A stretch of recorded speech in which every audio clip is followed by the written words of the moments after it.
नमस्कार साथियों, यह हमारा हिंदी स्टेनो का 16वां टेस्ट है। सबसे पहले आपको 2 मिनट की ट्रायल डिक्टेशन दी जाएगी, तत्पश्चात 8 मिनट की मेन डिक्टेशन दी जाएगी। आपको सिर्फ मेन डिक्टेशन का ही कंप्यूटर पर ट्रांसलेट करना है, ट्रायल डिक्टेशन का ट्रांसलेट नहीं करना है। ट्रायल डिक्टेशन ठीक 5 सेकंड बाद स्टार्ट होगी।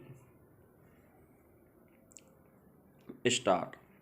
इस प्रकार अभियोजन द्वारा प्रस्तुत समस्त गवाहान के बयानों का गंभीरतापूर्वक विश्लेषण करने पर यह प्रकट होता है कि अभियोजन पक्ष की ओर से महत्वपूर्ण गवाहान पक्षद्रोही घोषित हुए हैं, जिन्होंने अभियोजन पक्ष की कहानी का समर्थन नहीं किया है तथा परिवादी सीताराम द्वारा अपनी अवयस्क पुत्री सरिता के साथ अभियुक्त आस मोहम्मद के द्वारा सामूहिक बलात्कार करने के संबंध में साक्ष्य नहीं दी है तथा अभियुक्त आस मोहम्मद के द्वारा पीड़िता सरिता के साथ सामूहिक बलात्कार करने बाबत अपराध गवाहान के पक्षद्रोही होने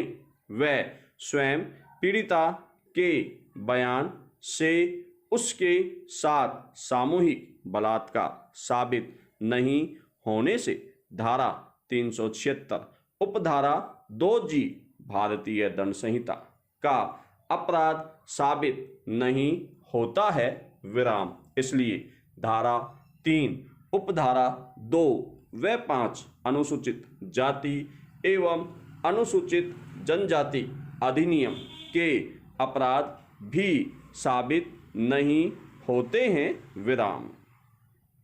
मेन डिक्टेशन ठीक 5 सेकंड बाद स्टार्ट होगी। स्टार्ट।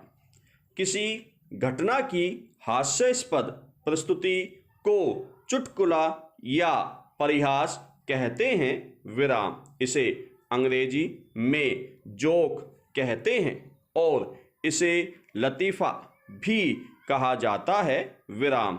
अगर कहा जाता है कि लतीफ़े की जान आखिरी जुमले में होती है विराम। अंग्रेजी में इस वाक्य को पंच लाइन कहते हैं विराम। लतीफ़ा एक छोटी सी कहानी हो सकता है या एक लघु वाक्यांश या वाक्य के रूप में भी हो सकता है विराम। लतीफ़े प्राय मित्रों एवं दर्शकों के मनोरंजन के सरल साधन हैं विराम। चुटकुले सुनाने का उद्देश्य अट्टहास पैदा करना होता है विराम, किंतु किन्हीं कारणों से जब ऐसा नहीं हो पाता तो कभी कभी चुटकुले का ही मजाक उड़ा दिया जाता है विराम। चुटकुलों से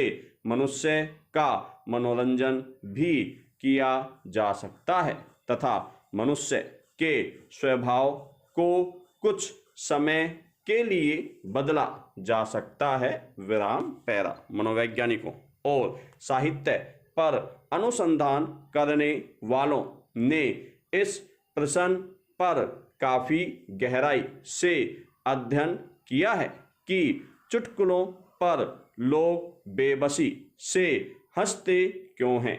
इस विषय को लेकर बहुत से सूक्ष्म प्रश्न सामने आते हैं, जैसे कि ऐसा क्यों है कि एक ही चुटकुला जब एक आदमी सुनाए तो लोग हंसते हैं, लेकिन दूसरा सुनाए तो नहीं हंसते।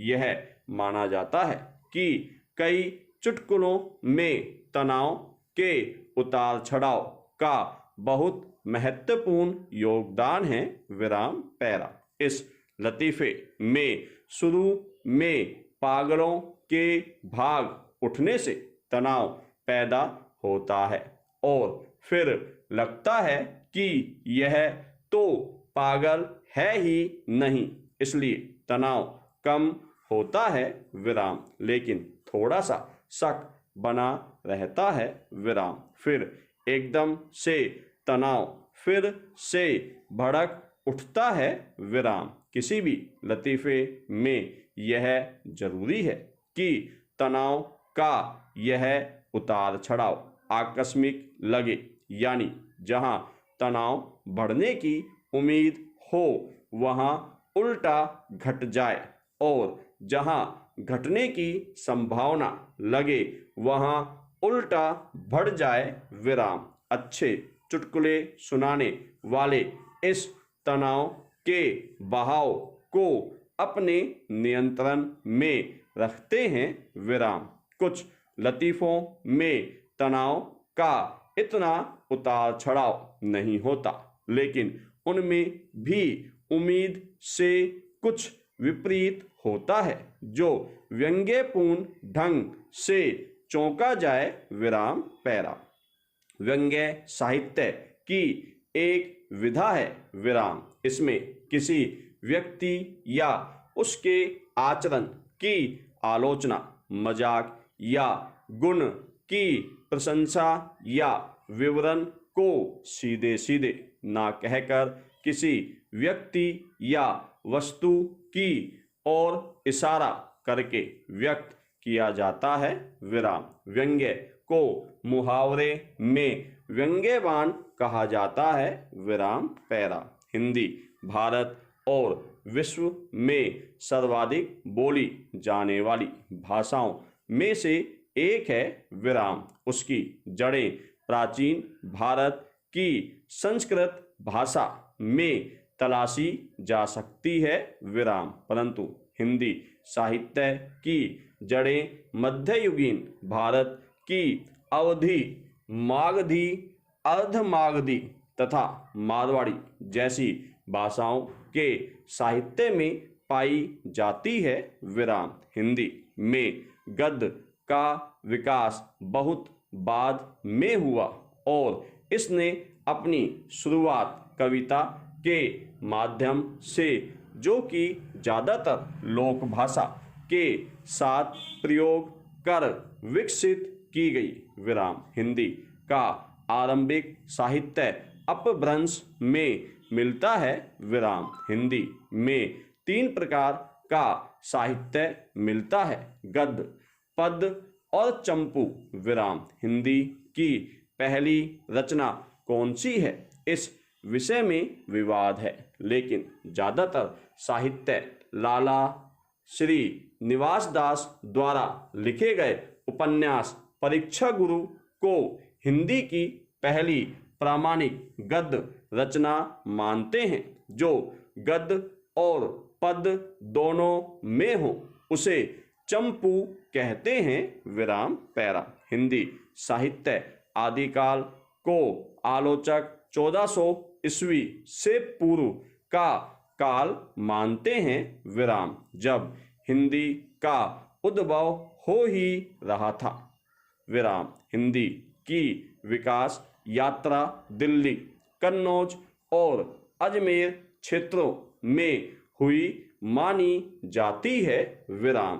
पृथ्वीराज चौहान का उस समय दिल्ली में शासन था और चंदबरदाई नामक उसका एक दरबारी कवि हुआ करता था विराम।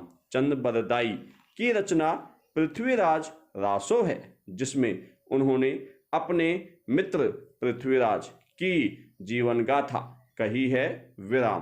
पृथ्वीराज रासो हिंदी साहित्य में सबसे वृहत रचना मानी गई है विराम। कन्नौज का अंतिम राठौड़ शासक जयचंद था, जो संस्कृत का बहुत बड़ा संरक्षक था विराम। हिंदी साहित्य का भक्ति काल 1375 ईस्वी से 1700 ईस्वी तक माना जाता है विराम। यह काल प्रमुख रूप से भक्ति भावना से ओतप्रोत काल है विराम। इस काल को समृद्ध बनाने वाली 2 काव्य धाराएं हैं।